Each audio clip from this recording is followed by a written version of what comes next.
Once upon a time in the sunny town of Tick-Tockville, there lived a cheerful little boy named Cliffy.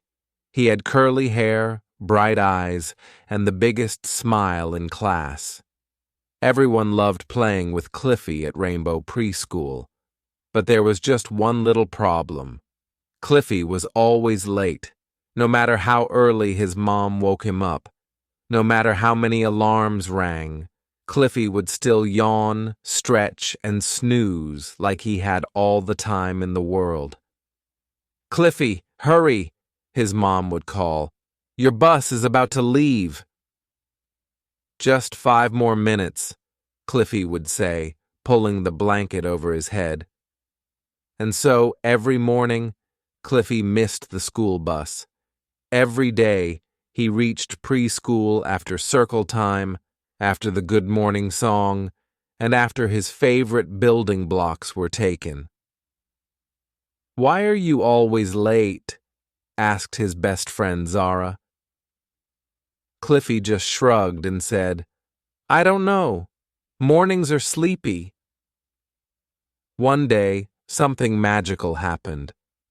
Cliffy was walking home through the park when he spotted a strange old man wearing a coat made of clocks.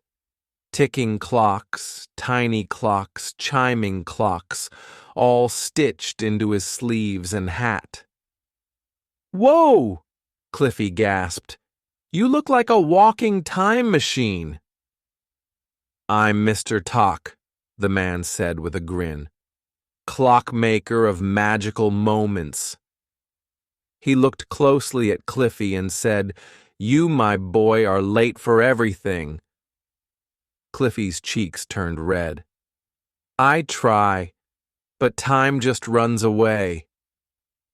Mr. Tock pulled out a shiny silver stopwatch from his pocket.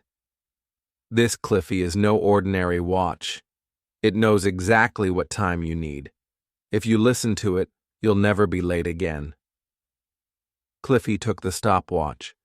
It felt warm in his hand, and it softly ticked. Tick, tick. It's time. The next morning, the stopwatch beeped gently at 7 a.m. "Tick, it's time to rise, Cliffy," it whispered.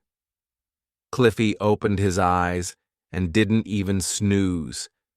He brushed his teeth, put on his uniform, packed his lunch, and was at the bus stop with time to spare.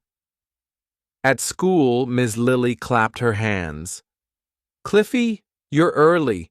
You can help me lead the good morning song today." All his friends cheered. Zara gave him a high five. "You did it." But just when things were going great, Cliffy grew overconfident. One day, he thought, "I'll just rest my eyes for a moment." He ignored the stopwatch's gentle tick, and guess what? He overslept, missed the bus. Again. When he finally reached preschool, his smile had faded. That evening, Mr. Tock appeared once more. "The watch can guide you," he said kindly, "but you must choose to follow." Cliffy understood. It wasn't about magic. It was about responsibility. He made a promise that night. No more snoozing. No more slow breakfasts.